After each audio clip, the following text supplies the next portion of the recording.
konteks ya, dalam konteks pembuktian yang punya kewenangan atau tanggung jawab untuk membuktikan itu palsu atau tidak siapa? Apakah jaksa atau terdakwa dalam kasus dokumen palsu? Ya, bukan pembuktian dalam hukum acara pidana kita memang tetap ada tindak jaksa. Nah, sekarang dalam kasus berita bohong yang ada dokumen palsu dianggap bohong, berarti harus dibuktikan dong kabar benarnya. Ada di mana bahan pembuktian itu? Apakah di terdakwa yang mengatakan ijazah Jokowi palsu atau pada jaksa yang mendakwa saudara terdakwa ini mengedarkan kabar bohong? Ya, kembali pada jaksa penuntut. Jaksa. Selanjutnya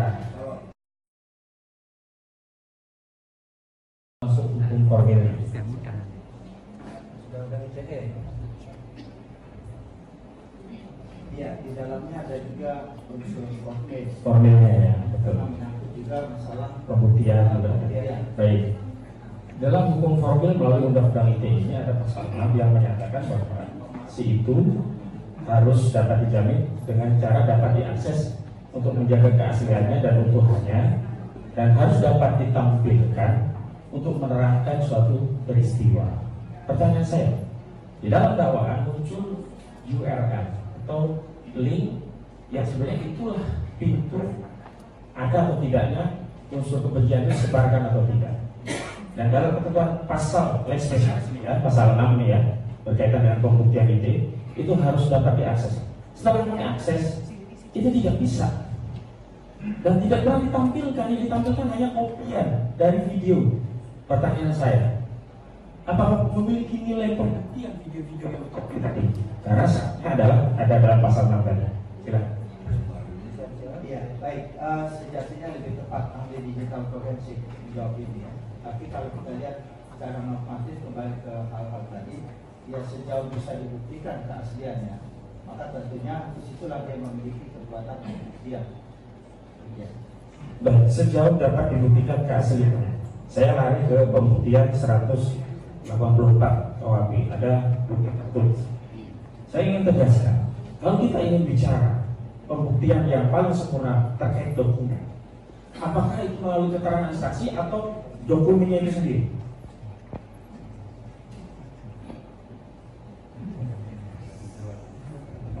Ya, ini misalkan terkait dokumen.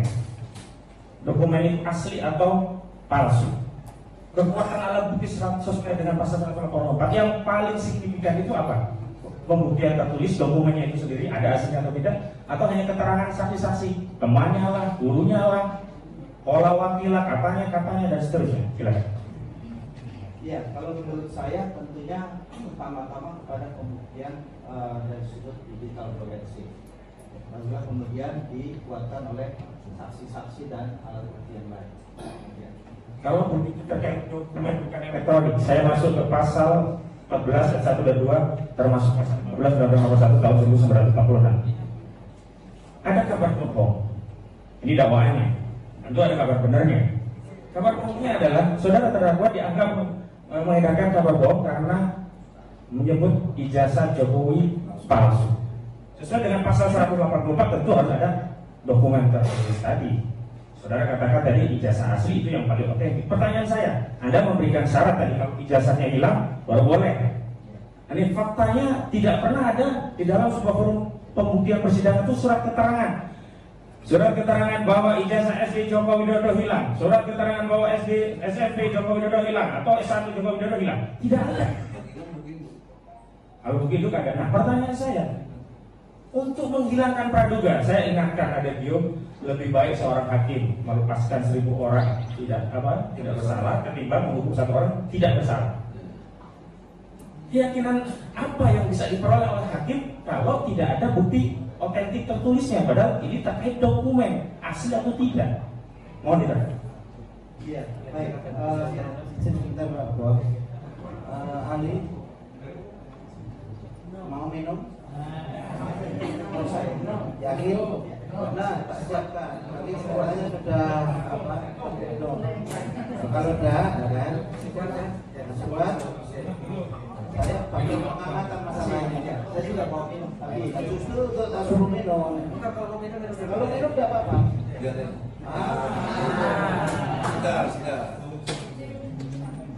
Tidak apa-apa, silakan untuk minum ya. Untuk PH maupun jaksa, tidak apa-apa. Kita sidang sampai sore masalahnya. Tidak apa-apa. Oke, silakan dilanjutkan pertanyaannya tadi. Iya, tadi sudah saya jelaskan bahwa dalam hal tidak bisa diketahui atau tidak dilihat yang asli sama sekali. Kalau kita masih bisa juga menggunakan bukti yang lain. Artinya ada keterangan saksi, kemudian juga kalau ada buku register masih bisa dilihat di situ. Artinya tidak semata-mata kepada jasa asli yang tidak dapat dipertunjukkan. Baik, kalau untuk kasus yang lain mungkin bisa ya. Ini misalkan ada kasus pemalsuan surat. Apakah kasus itu bisa jalan kalau tidak ada bukti forensik terkait suratnya? Dia ada saksi, ada keterangan ahli, tapi nggak ada bukti suratnya. Silakan Pak. Ya, ada kasus yang seperti semacam yang ditanyakan barusan juga. Itu yang asli sama sekali tidak bisa ditunjukkan di Pengadilan Negeri Gorontalo. Tetapi majelis hakim memandang bahwa surat yang dibuat oleh terdakwa adalah surat palsu. Karena ketika dicek di kantor catatan sipil tidak pernah ada akte kelahiran yang semacam itu. Karena yang ditujukan terdakwa hanyalah fotokopian. Dalam konteks dalam konteks pembuktian yang punya kewenangan atau tanggung jawab untuk membuktikan itu palsu atau tidak siapa? Apakah jaksa atau terdakwa dalam kasus dokumen palsu? Ya, bukan pembuktian dalam hukum acara pidana kita memang terletak pada undang jaksa. Nah, sekarang dalam kasus berita bohong yang ada dokumen palsu dianggap bohong, berarti harus dibuktikan dong kabar benarnya. Ada di mana beban pembuktian itu? Apakah di terdakwa yang mengatakan ijazah Jokowi palsu atau pada jaksa yang mendakwa saudara terdakwa ini mengedarkan kabar bohong? Ya, kembali kepada jaksa penuntut umum. Jaksa. Selanjutnya, ini ada dua konstruksi hukum yang berbeda. Ada kabar bohong, itu pasal 14 1 2 ya. Kemudian ada kabar yang tidak lengkap atau tidak pasti. Apakah mungkin mendakwa satu peristiwa tidak lengkap, tidak pasti, sementara buktinya sendiri tidak lengkap? Dan kita tidak mendapatkan kepastian karena sampai hari ini tidak ada dokumen aslinya. Itu yang pandangan dari Anda. Ya, kembali kepada soal keberadaan dari alat bukti dan barang bukti. Ya, sejauh masih bisa didukung oleh saksi-saksi dan alat bukti yang lain, tentunya kembali kepada bagaimana hakim memandang pemenuhan adanya minimum 2 alat bukti yang sah. Baik, kalau minimum bukti itu hanya ada pada ahli dan saksi misalnya, ini 184. Sementara bukti ijazahnya itu sendiri tidak dilengkapi. Apakah mungkin mendakwa satu kabar tidak lengkap sementara dakwaan tadi tidak bisa membuktikan versi lengkapnya? Ya, tadi melalui majelis hakim sudah saya sampaikan bahwa sudah juga ada kasus yang semacam ini, ya, tidak bisa ditunjukkan dokumen aslinya karena yang bersangkutan hanya bisa menunjukkan fotokopinya dan hakim yakin sesuai dengan alat bukti yang lain bahwa telah terjadi pemalsuan surat, sehingga dengan demikian. Baik, itu kan prosedur. Saya kembali ke KUHP. Normanya, idealnya, kalau itu kan kondisi faktual seperti itu. Normalnya, idealnya bagaimana? Haruskah dilengkapi bukti-bukti itu baru bisa mendakwa tidak lengkap atau tidak pasti yang dapat menerbitkan keonaran? Ya, melalui yang mulia, kalau kita lihat 184 KUHP, ya, 184 KUHP itu kan tidak menyebutkan dalam hal-hal tertentu, misalnya wajib ini dan itu, misalnya. Tetapi hanya disebutkan di 183 itu didukung oleh minimum 2 alat bukti yang sah ditambah keyakinan hakim. Sehingga dengan demikian, kalau persepsi yang saudara katakan tadi, baiklah itu kita sampaikan melalui tim penyusun pembaruan KUHP. Oh begitu, perkaranya sekarang, saya pengen sekarang untuk membela klien saya ini. Saya kaitkan, kembalikan. Berarti nanti ini sangat tergantung kepada keyakinan hakim, bukan terkait 2 alat buktinya, tapi yang lebih fokus pada keyakinan hakim. Bukan. Artinya keyakinan hakim itu, kalau kita baca dalam literatur ya, keyakinan hakim itu kan bukan terbentuk begitu saja sebagai taken for granted, dan langit tiba-tiba, tidak. Tapi keyakinan hakim itu juga kan terbentuk setelah menilai dari Ya. Bagaimana pembuktian di sidang pengadilan? Mungkinkah suatu peristiwa bisa diyakini bahwa peristiwa itu tidak lengkap sementara pembuktiannya tidak lengkap? Ya, kemungkinan itu bisa-bisa saja. Bisa-bisa saja. Saya lanjutkan. Saya mau fokus kepada unsur tadi. Dalam pasal-pasal pidana, apakah sebagian atau keseluruhan unsur pidana itu harus terpenuhi sehingga dakwaan itu bisa terbukti? Ya, melalui yang mulia majelis hakim tadi sudah saya jelaskan bahwa kalau kita menganut pandangan dualisme dari Mulyatno, beliau mengatakan pemenuhan adanya unsur perbuatan pidana itu juga harus didukung oleh pertanggungjawaban pidana. Sehingga meskipun perbuatan pidananya terpenuhi, tetapi kalau pertanggungjawaban pidananya tidak terpenuhi, maka dengan demikian tidak dapat dipidana. Baik, ada problem. Tapi kalau dari sudut pandang aliran dualisme yang menyatukan semua unsur tindak pidana tersebut tidak terpenuhi satu atau lebih unsur tindak pidana, dengan demikian tidak terjadi tindak pidana dan tidak ada pertanggungjawaban pidana. Itu kan ini juga punya pandangan aliran dualisme tadi. Ya. Apa konsekuensi putusan dari satu unsur yang tidak bisa dibuktikan? Konsekuensi putusannya onslaught atau frispa? Ya, kembali kepada apa yang tidak terpenuhi tadi. Kalau yang tidak terpenuhi adalah subjek yang tidak mampu bertanggung jawab, maka dengan demikian frispa yang dijatuhkan hakim. Frispa. Tapi kalau perbuatan itu ada tetapi tidak merupakan tindak pidana, maka dalam hal ini hakim akan menjatuhkan onslaught alias Polri. Ya, artinya kalau itu peristiwa terbukti tapi ternyata bukan pidana, ini lepas ya, onslaught ya. Selanjutnya, ini mudah-mudahan frispa atau onslaught ya. Selanjutnya, dalam konteks tafsir, kan sudah tadi sebutkan bahwa dalam pidana tafsirnya bisa dengan, tentu yang paling baik adalah tafsir juristik dari kehendak undang-undang itu sendiri. Memori fakturating itu kan tafsirnya resmi. Kemudian ada tafsir gramatika. Nah, pertanyaan saya, apakah boleh dalam pidana itu menggunakan tafsir perluasan dengan analogi? Sejauh yang saya pahami, analogi tidak dibolehkan dalam hukum pidana. Baik, saya masuk. Dulu Undang-Undang Nomor 1 tahun 1946, baik pasal 14 ayat 12, pasal 15, zaman itu tidak dikenal sosial media. Jadi kalau keonaran nyata, apakah mungkin kita kemudian menganalogikan keonaran yang nyata tadi kemudian dipindah ke sosial media dengan pandangan saudara yang mengatakan tidak boleh analogi? Ya, tentunya dalam hal ini kembali kepada penggunaan dari tafsiran yang lain. Artinya kita tidak menggunakan analogi karena kalau analogi itu menyamakan misalnya binatang berkaki empat dengan ikan, itu analogi. Tetapi kalau kita menggunakan penafsiran ekstensif memperluas seperti yang digunakan di Mahkamah Agung Belanda dulu, Ogerat itu memutus bahwa pencurian aliran listrik pun masuk dalam kategori pencurian menurut pasal 362 KUHP.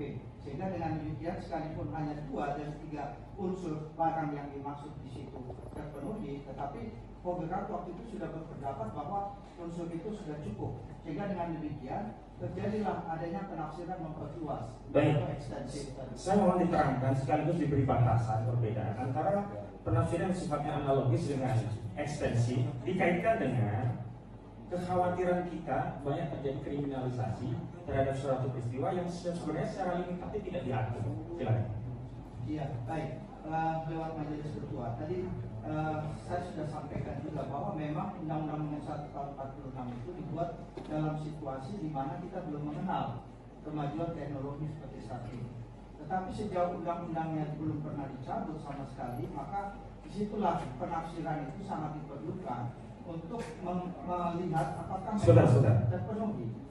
Saya bertanya tadi, terminologi atau definisi yang ekstensif itu seperti apa, yang analogis seperti apa, batasannya seperti apa, sehingga tidak rawan kemudian penyidik, jaksa atau hakim melakukan perluasan satu tindak pidana unsur-unsurnya melampaui apa yang dikehendaki pasal dengan dalih ekstensivitisme. Betul. Kalau itu analogi kan berarti nggak boleh. Kalau intensivisme kan masih memungkinkan ekstensif. Nah, batasannya apa sehingga kami nanti bisa menuangkan dalam materi pembelaan? Iya, melalui yang mulia tadi sudah saya jelaskan dalam hal putusan Ogerat dalam hal pencurian aliran listrik ya. Di situ jelas bahwa kata barang ya, and food itu harus memenuhi 3 unsur ya, 362, 372, 378. Jelas-jelas bahwa barang yang dimaksud itu adalah benda berwujud, kemudian bergerak, kemudian yang mempunyai nilai ekonomis. Tetapi untuk adanya perwujudan dari aliran listrik itu tidak mungkin dilakukan, karena listrik itu sesuatu yang tidak dapat dilihat oleh mata telanjang.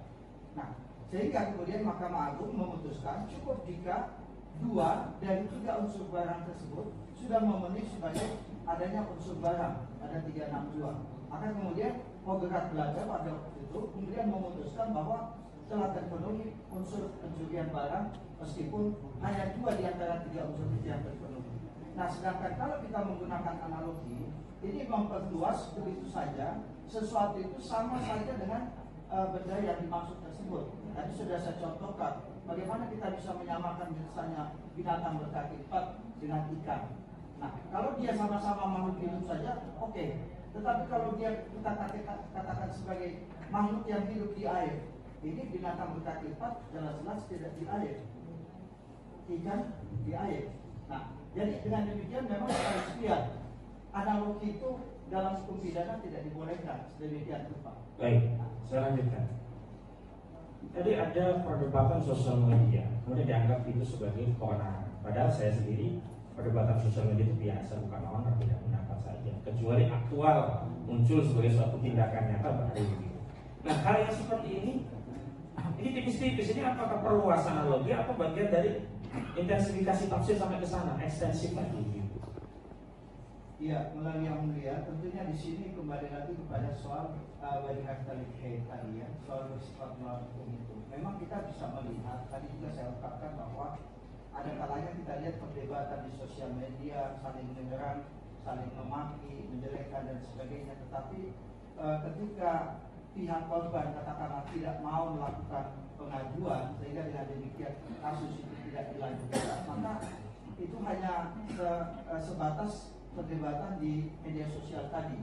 Nah, tetapi kalau kita kembalikan kepada sifat melawan hukum tadi, maka kita lihat dari sudut bagaimana sifat melawan hukum yang kita anut di Indonesia. Artinya lagi-lagi juga ahli hanya memberikan parameter, tapi terhadap penerapan kasus ini ahli juga tidak tahu, kembalikan kepada majelis hakim. Ya, tentunya demikian. Baik, selanjutnya ahli. Ini undang-undang ITE kan jatuhnya ke pasal 45A ayat 2 yang ancaman pidananya 6 tahun. Kalau pasal yang biasa tadi pasal 14 itu 10 tahun. Kalau yang penodaan agama 156 itu 10 tahun. Nah, pertanyaan saya, apakah dalam proses BAP itu termasuk juga ahli ditanya tentang pandangan ahli terkait pasal penodaan agama? Karena baru yang saya diterangkan tadi baru ITE sama kabar bohong. Ya, saya juga ditanyai waktu itu tentang penodaan agama.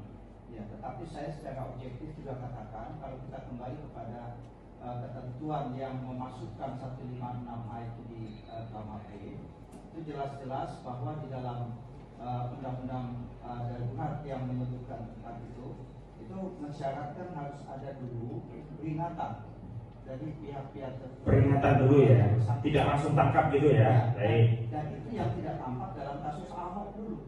Karena ketika dia diduga melakukan pelanggaran itu, dia tidak diberikan kesempatan untuk diperingatkan terlebih dahulu. Harusnya ada peringatan. Tetapi saya waktu memberikan pendapat di bagian skrip, saya katakan bahwa seyogianya sesuai pasal 2, pasal 3 dari peraturan tersebut itu harus diperingatkan terlebih dahulu. Sehingga dengan demikian yang bersangkutan tahu apa yang dia lakukan itu sesuatu yang tidak boleh dilakukan. Baik, yang kedua, kalau ini berkaitan agama, siapa yang punya otoritas untuk memberikan kualifikasi bahwa ini telah menodai agama tertentu? Misalkan kalau Islam, siapa? Apakah boleh NU, boleh Muhammadiyah? Kalau Kristen, apakah boleh individu atau gereja tertentu? Atau ada otoritas representatif agar tidak ada perbedaan pandangan dari agama-agama yang dimaksud? Ya, dalam hal ini memang kita lihat ada relativisme pemikiran ya. Artinya ini sejauh yang saya pahami kembali lagi kepada bagaimana tafsir yang dimiliki oleh hakim untuk menilai sejauh manakah telah terjadi penodaan agama atau tidak. Nah, artinya sebatas yang saya pahami juga, saya sebagai ahli pun tidak bisa begitu saja mengatakan bahwa itu sesuatu yang sudah menodai agama. Kembali kepada soal relativisme tadi ya. Dan saya juga ingatkan bahwa ketika itu sesuai dengan pasal 2 dan pasal 3 dari peraturan tersebut itu masih memberikan kesempatan untuk diperingatkan terlebih dahulu kepada yang bersangkutan. Dalam suatu proses tidak ada peringatan, apakah kasus ini bisa dianggap sebagai kasus yang katakanlah prematur?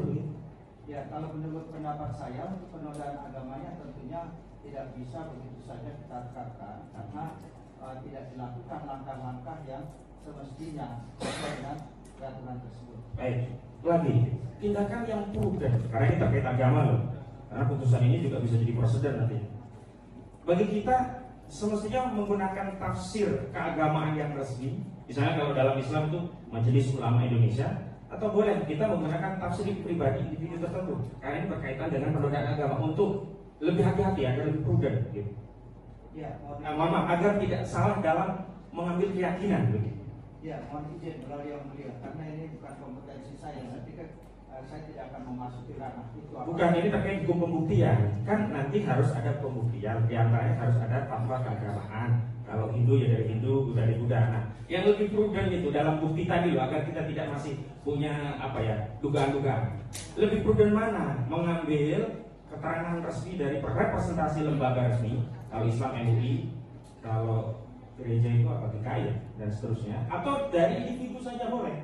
Ini untuk menjaga kehati-hatian. Ya, kalau melihat secara umum ya, kita lihat dari common sense, ya tentunya lembaga-lembaga keagamaan itu yang dianggap sebagai representasi. Baik. Yang penting. Yang resmi ya, MUI kalau misalnya. Tetapi saya juga harus mengatakan dengan jujur bahwa di kalangan kami Protestan saja, bukan hanya PGI, Persekutuan Gereja Indonesia. Enggak, kalau dalam kasus ini ada Islam. lagi dalam GBI, ada lagi Persekutuan Pentakosta, Persatuan Pantekosta, Gereja Betel dan sebagainya. Jadi, tapi kalau kita lihat dari sudut ini, maka representasi dari lembaga-lembaga keagamaan demikian tentunya patut untuk menjadi rujukan bagi anda. Baik, terima kasih yang mulia, cukup dari kami. Cukup, masih ada? Coba dibatasi ya, sudah kita